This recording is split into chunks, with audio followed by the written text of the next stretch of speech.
안녕하세요. 강동장애인 자립생활센터에서 근무하고 있는 장정민 사회복지사입니다. 장애인 활동 지원 사업은 장애인의 자립생활과 지역사회와 함께 살아가는 토대를 마련합니다. 장애인 활동 지원 시간 판정을 받은 이용인에게 접수 및 초기 상담을 진행하고 활동 지원사와 교육을 수료한 장애인 활동 지원사와 함께 면접을 진행하여 매칭 서비스 제공이 진행됩니다. 이후 질적인 서비스 제공과 장애인 당사자의 역량 강화를 위해 활동 지원사 보수교육 및 이용인 보수교육이 진행됩니다. 내방 및 유선 전화를 통해 고충 상담을 진행하며 청렴하고 건강한 서비스를 제공하기 위해 항상 노력하고 있습니다. 특히 사례 관리가 필요한 인원에 대해 접수, 사례 회의, 계획, 개입, 점검 혹은 재사정, 평가 종결의 과정을 거쳐 진행하고 있습니다. 장애인 활동 지원 사업을 통해 복지 사각지대 노인 이용인을 발굴하고 지역 주영과 협력하여 함께하는 삶을 만들고 있습니다. 장애인 활동 지원 서비스를 통해 지역과 함께 이웃, 가족과 함께하는 일상을 만들어내겠습니다. 감사합니다. 안녕하세요. 동료 상담을 담당하고 있는 김지혜입니다. 지금 보고 계시는 이 사진은 저희 센터로 내방하신 내담자와 함께 초기 상담을 진행하고 있는 사진입니다. 초기 상담을 통해서 어떤 욕구를 가지고 있는지, 감정 상태는 어떠한지, 어떤 환경에 놓여 있는지 등 세세하게 파악합니다. 지금 보고 계시는 이 사진처럼 우울하고 힘이 들 때 상담가와 1대1로 만나 마음을 나누기도 하고, 때로는 자립에 있어서 도움이 필요하다면 상담가와 함께 도움이 되는 정보를 찾아보기도 합니다. 간혹 부끄러움이 많거나 내 마음을 솔직하게 드러내는 것이 익숙하지 않을 때도 있어요. 그래도 걱정하지 마세요. 재미있게 게임도 하고 나의 마음 상태도 들여다볼 수 있도록 마음의 부루마블이 준비되어 있어요. 그림 그리기를 매우 좋아하는 내담자가 있다면 함께 그림도 그려보고, 사진처럼 소원나무를 만들어 꽃도 달아주고 잎도 그려보면서 마음속의 이야기를 그림에 담아낼 때도 있습니다. 이번에 코로나 때문에 어려운 일들이 참 많았죠.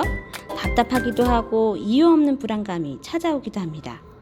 그런데 상담가를 만나고 싶지만 선뜻 문 밖에 나서기가 두려울 때도 있어요. 그래도 괜찮아요. 언제 어디서든 상담을 받을 수 있도록 비대면 상담도 진행할 수 있으니까요. 지금 보고 계시는 이 사진은 소수장애인 당사자들과 함께 집단 동료 상담을 진행하는 사진입니다. 2박 3일 동안 여러 사람들과 함께 지내려면 규칙을 정해야겠죠? 함께 양보하고 배려하며 규칙을 지켜나갑니다. 참여자들과 함께하는 댄스 시간입니다. 나의 마음을 꼭 말로 표현할 수 있는 걸까요? 아니요. 말로 하기 어렵다면 몸짓으로 표현할 수 있어요. 이번 집단 동료 상담에서는 소수장애 유형의 당사자들과 함께 음악에 맘춰 몸짓으로 감정을 표현해 봤습니다. 표현에는 꼭 몸짓을 통한 표현만 있는 것은 아니죠. 주어진 주제 또는 스토리에 맞춰 원하는 그림을 감정을 그대로 표현해 봅니다. 이렇게 상담 기법도 배우고 나의 마음, 타인의 마음도 들여다볼 수 있는 소중한 기회였습니다. 짜잔! 마스크 스트랩을 만들고 있는 사진입니다. 요즘 코로나19로 마스크는 필수가 되어버렸죠. 그럼에도 우리는 패션을 포기할 수 없어요. 멋진 마스크 스트랩을 만들어서 동료 상담 때 나눴던 추억들을 간직해봅니다. 코로나로 쉽지 않은 순간들이 많았지만 안전하게 잘 마무리하였습니다. 수고하셨어요, 여러분. 당사자 스토리텔링 나 세상에 외치다 프로그램은 권익공고 사업의 일환으로 장애인 당사자가 자신이 하고 싶었던 말을 불특정 다수를 대상으로 무대에 올라 자신의 목소리로 이야기하는 프로그램인데요. 2020년 특이점은 두 가지가 있었습니다. 첫 번째, 코로나19로 인한 집합 연습이 불가능하여 개별 연습을 진행하고, 기존의 오프라인 무대 방식의 생동감을 유지하기 위해 라이브 방송을 하였는데요.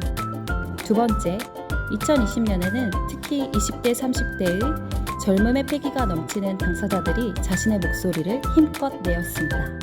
여러 스토리텔러들이 자신의 이야기를 풀어봤는데요. 그중 임성재님은 자신의 어린 시절부터 최근 탈시설 자립을 하게 된 자신의 이야기까지 인터뷰 형식을 통해 진솔하고 감동 있게 전해졌습니다. 오픈 무대를 장식한 유튜버 쩔디님과 AAC 기기를 통해 스피커한 박지훈님의 무대 모두 신선함과 열정이 넘쳤습니다. 마지막 무대를 장식했던 김민호님은 언제 한번 술 한잔 하실래요? 라고 공수표를 날린다고 말하며 대학가의 장애인 편의시설 접근성이 떨어짐을 비판하였는데요. 유쾌함이 가미된 재미난 연설이었습니다. 드래곤볼이라는 프로그램은 강동구에 있는 근린생활시설에 장애인 편의시설이 잘 갖추어져 있는지 모니터링을 진행하는 프로그램입니다. 2019년도에는 주민센터와 우체국 그리고 길동역을 조사했다면 2020년에는 경찰서, 즉 지구대와 파출소, 치안센터 그리고 주민센터까지 조사를 했습니다. 이제 가장 기초적인 권리 옹호 기관이 경찰서에 장애인 당사자가 들어갈 수조차 없고 들어가서도 편의가 제공되지 않는다면 가장 모순적인 것이라고 생각합니다. 역시나 턱이 있어 접근조차 되지 않는 곳도 있었고 들어가서는 화장실 사용도 못하고 수호 통역도 제공되지 않고 많은 부분이 지켜지지 않고 있습니다. 또한 주민센터는 2019년도에 미흡했던 곳을 이번 2020년에 재방문하였는데요. 여전히 입구에서부터 들어갈 수조차 없었고 엘리베이터도 없고 장애인 화장실도 없었습니다. 그래서 다시 재방문했을 때 돌아오는 답변은 아직 예산이 없다, 이전할 계획이다, 강동구청에 이야기했지만 아직 정해진 것이 없다 등 상투적인 말들만 돌아왔습니다. 하루빨리 장애인 당사자가 어디든 자유롭게 드나들 수 있는 사회가 되길 바랍니다. 그리고 저희는 한번 조사했다고 기다리고만 있지 않겠습니다. 바뀌는 그날까지 계속 요구하겠습니다. 강동학당은 장애인 당사자들이 지역사회 활동을 하기 위해 필요한 다양한 장애인 정책과 제도, 그리고 지금까지 궁금해했던 지식들을 전문 강사를 통해 알기 쉽게 배울 수 있는 학당입니다. 이번 2020년도 강동학당은 전체 7가지 주제로 10개의 강의를 진행했으며 이 중 국민기초생활보장제도와 장애인에게 제공되는 서비스 등의 주제에 대한 호응이 매우 높았습니다. 이때는 참여자들의 질문과 의견이 참 많이 나와서 강의 시간이 길어지는 경우도 있었는데요. 참여자들이 이번 강의에 대해 아주 만족해한다며 긍정적인 이야기를 해주기도 했습니다. 올해는 코로나 때문에 강의 일정이 연기되는 상황도 겪었는데요. 그로 인해 참여자가 작년에 비해서 많이 줄긴 했지만 많은 분들의 배움의 열정을 가지고 적극적으로 참여해 주셔서 진행을 잘 할 수 있었습니다. 올해 2021년에도 더욱 다양하고 알찬 주제로 강동학당이 진행될 예정입니다. 많은 분들의 응원과 참여 꼭 부탁드립니다. 거주시설 연계사업이란 시설 장애인의 탈시설을 위해 장애인 자립생활센터와 장애인 거주시설이 1대1 연계되어 진행하는 중증장애인 지원사업입니다.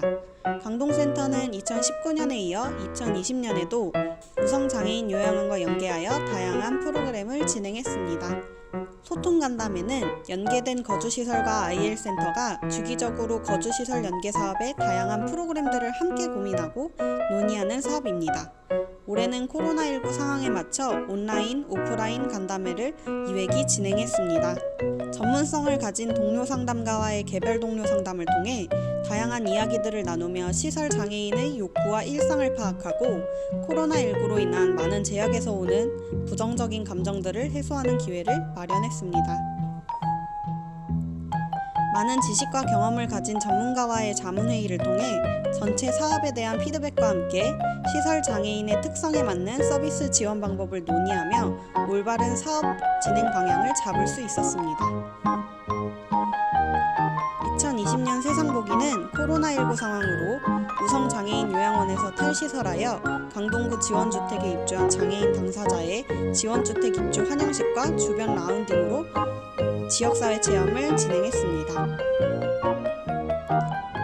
자립생활 기술 훈련의 일환으로 어렵게 만난 우성장애인 요양원 거주 장애인분들과 함께 전자레인지를 활용한 초코 쿠키 만들기, 후라이팬을 활용한 만두피 미니 피자 만들기의 요리 활동을 진행하여 자립 역량을 높일 수 있는 기회를 마련했습니다. 인권을 알자는 오랜 기간의 시설 생활로 수동적인 삶에 익숙해져 있는 장애인 당사자에게 그들이 가진 권리를 일깨워주고 중요성을 심어주는 인권교육 프로그램입니다. 자기 표현하기, 성폭력 예방과 대처를 주제로 인권교육을 진행하며 인권의식을 성장하는 기회를 마련했습니다. 자립생활주택은 자립을 꿈꾸고 준비해온 거주시설 장애인이 일정 기간 생활하면서 지역 내의 다양한 체험을 통해 자립생활을 준비하는 공간이며 지역사회 정착에 필요한 연계 서비스를 지원받을 수 있는 곳입니다. 이러한 자립생활주택은 여러분이 살고 계신 이 지역 속에 있습니다. 강동센터에서는 입주자의 취업이나 일상생활에 필요한 기술훈련 과정을 위주로 교육을 진행하였습니다. 개인 역량 강화를 위해 컴퓨터 방문 교육과 운전 기능 교육에 중점을 두었고, 이를 통해 엑셀, 파워포인트, 한글 등 자격증을 취득하였습니다. 입주자에 맞는 직업을 찾아보고 구직 활동에 도움을 받고자 직업 교육과 구직 상담 등을 통해 취업에 성공하였습니다. 일상에서 벗어나 스트레스를 해소할 수 있는 취미나 문화활동 등에도 수시로 참여합니다. 2020년의 경우 코로나 단계 조정에 맞추어 입주자가 가장 좋아하는 뮤지컬 관람과 외식 체험 등으로 오랜만에 맛과 멋을 즐기는 외출도 하였고, 도자기 공예 활동으로 소소한 행복을 찾고 소도구 등을 이용한 교정 운동을 진행하며 체형 개선, 체력 증진, 자세 교정에 도움을 받았습니다. 입주자가 살고 있는 서울시 강동구 지원 소식 등을 통해 입주자에게 필요한 정보를 제공하면서 도서 구입과 자립지원금 마련에 도움을 받았고, 이동 편리성을 확보하기 위해 휠체어 쉐어링과 전동화 키트 지원 사업에 참여하기도 하였습니다. 일상생활을 누리기 위해서 빠질 수 없는 것이 건강이죠. 연령에 맞는 국민건강검진과 안과, 신경과 검진, 독감 예방접종 등과 일상생활에 필요한 활동 등을 하면서 건강한 일상을 누리고 있습니다. 안녕하세요. 강동장애인 자립생활주택 다영을 소개하겠습니다. 다영주택 입주자분들은 탈시설하여 이에 지역사회에서 살기 위해 주택에서 일상생활을 배우며 생활하고 계십니다. 의료 서비스가 집중적으로 필요한 입주자에게는 방문 의료 서비스 연계를 했으며, 직장 생활을 하고 싶은 입주자에게는 취업을 할 수 있도록 지원했습니다.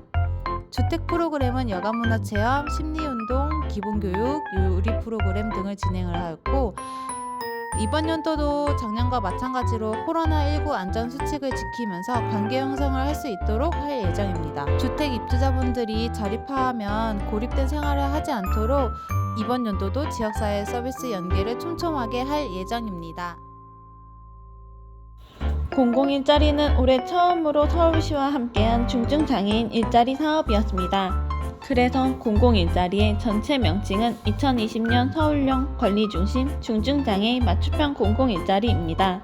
앞으로는 전국적으로 확대가 되어 서울형이라는 단어가 빠진 권리중심 중증장애인 맞춤형 공공일자리가 되었으면 합니다. 공공일자리는 중증장애인을 대상으로 건의 옹호, 장애인 인식 개선, 문화예술 등 활동을 하지만, 이러한 것들이 단지 복지관이나 센터에서 진행하는 프로그램이 아닌 업무로서 바로 보는 것이 가장 중요한 목적입니다. 올해 저희 강동장애인 자립생활센터에서는 다양한 공공일자리 업무를 진행했습니다. 장애인에 대한 인식을 개선하기 위한 거리 캠페인, 활동 보조 65세 연령 제한 폐지를 위한 강동 지역 서명운동, 그리고 노래와 율동을 배우는 강동 노래패 아우성과 강동 율동패 사전 예약, 생활공예, 원예 등 다양한 중증장애인들에게 맞는 업무를 개발하여 진행했습니다. 특히 문화예술 업무는 전문 강사들에게 배워 가수, 작가 등 비장애인들만 할 수 있는 것이 아닌 장애인도 노래와 율동, 작가 등을 전문적으로 할 수 있다는 것을 보여주는 계기가 되었습니다. 2021년에도 권리중심 중증장애인 맞춤형 일자리는 계속 쭉 이어질 것입니다. 발달장애인 컬리지라는 프로그램은 성인 발달장애인을 대상으로 진행하고 있는 프로그램입니다. 프로그램명과 같이 컬리지는 흔히 대학, 교육이라는 뜻을 갖고 있는데요. 이제 성인이 되어서 마땅히 이루어야 할 발달 과업을 이행하기 위한 프로그램입니다. 주 내용으로는 이제 직업 훈련이나 취업 등에만 맞추어진 것이 아니라 이 사회에서 장애인 당사자로서 자립생활을 하기 위한 능력들을 한번 배워보면서 이제 알아나가는 것입니다. 주로 어떤 내용들이 있냐면 자신의 감정을 알아보고 또 그 감정을 관계 속에서 이제 표현하거나 드러내는 방법을 익히고 또 동네에서 살아가면서 어떤 가게들이 있는지 그리고 어딜 가야 무엇을 살 수 있는지 그리고 직업도 어떤 것들이 있는지 내가 하고 싶은 일이 무엇인지 그리고 집에 있으면서 요리도 해먹고 건강을 챙기기 위해 운동도 해야 되는데 이런 것들 배워보는 시간들을 가지고 있습니다. 정말 실생활에서 필요한 능력들을 배워볼 수 있는 아주 유익한 프로그램입니다. 발달장애인이 이 사회에서 스스로 살아갈 수 있다는 것을 준비하기 위한 과정이라고 생각합니다. 비예술가란 예술가 아닌 사람들의 예술가 되기 프로젝트로 어려울 수 있는 예술적인 영역을 예술과는 전혀 상관없는 보통 사람들도 예술가처럼 생각해볼 수 있는 체험들을 통하여 우리는 작품으로 말한다는 예술 행위의 순수한 즐거움과 보통 사람들의 예술적 능력을 찾아보는 모임입니다. 명실공히 본 센터의 뿌리 깊은 공예 자주 모임인데요. 2020년도에는 코로나19로 인해 적은 인원으로만 진행이 가능해 너무 아쉬움이 많았습니다. 올해는 모두가 소중한 일상으로 돌아가고 일상 속에서 보통 사람들의 예술적 행위를 계속 이어나갈 수 있기를 기원합니다. 앞으로도 비예술가 프로젝트는 다양한 분야의 예술 영역에 도전할 것이며 더욱 다양한 회원님들의 작품을 감상하고 싶으시다면 강동장애인 자립생활센터 공식 유튜브 채널을 통하여 관람해주세요. 발달장애인 숙박훈련은 일상생활에 대한 능력과 새로운 환경 적응력을 향상시키는 교육 프로그램입니다. 지역사회의 자립을 도모할 수 있도록 여러 지역에서 1박 2일 혹은 2박 3일의 숙박훈련을 진행합니다. 1회기 진행 장소는 양평 외갓집 체험마을로 감자 캐기, 숭어 잡기, 쑥 채취 등 농촌 체험 활동 등을 진행하였는데요. 탈코로나와 같은 탁 트인 공간에서 산뜻한 공기를 충전하고 왔습니다. 2회기는 춘천에서 공동놀이 교육과 조식 만들기와 같은 교육을 진행하였습니다. 3회기는 서촌마을, 4회는 파주 벽초지 수목원 및 해일이 예술가 마을을 탐방하였으며 그리고 마지막 회는 제주도에서 피날레를 장식하였는데요. 2박 3일로 기획된 제주도에서는 다양한 테마 관광지를 방문하였습니다. 제주도 허브동산에서 핑크 뮬리를 배경으로 예쁜 사진도 찍고 허브 공부도 하였습니다. 또한 성산 일출봉을 정상까지 등반하는 동적인 활동도 하였는데요. 성산 일출봉에서 바라본 제주 바다는 정말 경이로웠습니다.